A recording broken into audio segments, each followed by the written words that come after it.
வணக்கம்.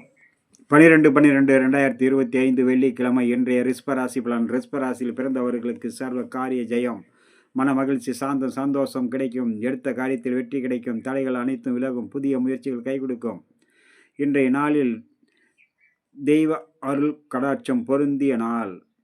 கால பைரவரை வழிபட சர்வ தோஷமும் நிவர்த்தியாகும். திருமண தடைகள், குழந்தை தடைகள், அனைத்து விதத்திலும் சர்வ தடைகளும் நீங்கி குடும்ப ஒற்றுமையும், மன மகிழ்ச்சியும், தெய்வீக அருளும், தொழில் அபிவிருத்தியும், தொழிலில் இருந்த தடை, கல்வியில் இருந்த தடை அனைத்தும் விலகக்கூடிய நாளாக இன்றைய நாள் அமையக்கூடும்.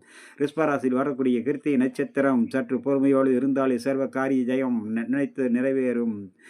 ரோகிணி தடைகள் அனைத்தும் விலகும். புதிய முயற்சிகள் கை கொடுக்கும். எண்ணங்கள் ஈடேறக்கூடிய நாள். மிருக சீரிசம் நினைத்த காரியம் நிறைவேறக்கூடிய நாள். சர்வ கஷ்டங்களும் விலகும். மதியத்துக்கு பிறகு அனைத்து விதத்திலும் நன்மை வந்து சேரக்கூடிய நாளாக அமையக்கூடும். அடுத்ததாக நம்ம காண இருப்பது மிதுன ராசி பலன். மிதுன ராசியில் பிறந்தவர்களுக்கு சர்வ காரிய ஜெயம், மன மகிழ்ச்சி, சாந்த சந்தோஷம் கிடைக்கும்.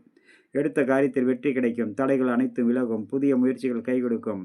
அனைத்து விதத்திலும் நன்மையும் நலனும் உண்டாகக்கூடிய நாளாக இன்றைய நாள் அமையக்கூடும்.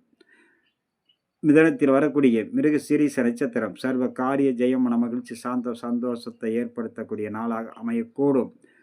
திருவாதிரை அனைத்து விதத்திலும் வேலை செய்யும்போது கவனமுடன் செயல்பட வேண்டும். அவசரமும் வேகமும் பதட்டமும் வீண் பிரச்சனைகளை உண்டாக்கும் என்பதனால் மிக மிக கவனத்தோடு இருக்க வேண்டிய நாளாக அமைகிறது.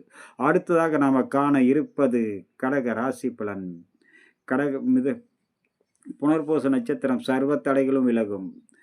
கடகராசியில் பிறந்தவர்களுக்கும் புனர்பூச நட்சத்திரம் சர்வ காரியம் ஜெயமாகும். மிதன ராசியிலும் புனர்பூச நட்சத்திரம் சர்வ காரியம் ஜெயமாகும். கடகராசி நண்பர்களுடைய இன்றைய நாள் மிகவும் சிறந்த நாளாக அமையக்கூடும். அதே நேரம் உற்றார் உறவினர், நண்பர்கள், சிநேகிதர்கள் அனைவரிடத்திலும் பொறுமை, நிதானம், கவனத்தோடு பழக வேண்டும். வீண் வாக்குவாதத்தில் முற்றிலும் அடியோடு தவிர்ப்பது மிக மிக நன்று. அது சிறு குழந்தைகள் முதல் பெரியவர் வரை அனைவரிடத்திலும் பக்குவத்தோடு பழக வேண்டும். அது தான் பிள்ளைகளாக இருந்தாலும் சரி, பேர பிள்ளைகளாக இருந்தாலும் சரி, வெளிவட்டாரத்தில் வேலை செய்யும் போது கீழ் பணிபுரிவர்கள், உயர்ந்த இடத்தில் வேலை செய்பவர்கள் அனைவரிடத்திலும் பக்குவத்தோடு பழக வேண்டிய நாளாக இன்றைய நாள். வீண் வாக்குவாதத்தால் மன உளைச்சலும் சங்கட்டங்களும் உருவாகும்.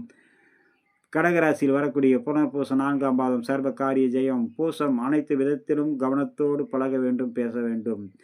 ஆயில்யம் நினைத்து நிறைவேறக்கூடிய நாளாக அமையக்கூடும். இன்றைய நாள் தெய்வீக அருள் கடாட்சம் பொருந்திய நாள்.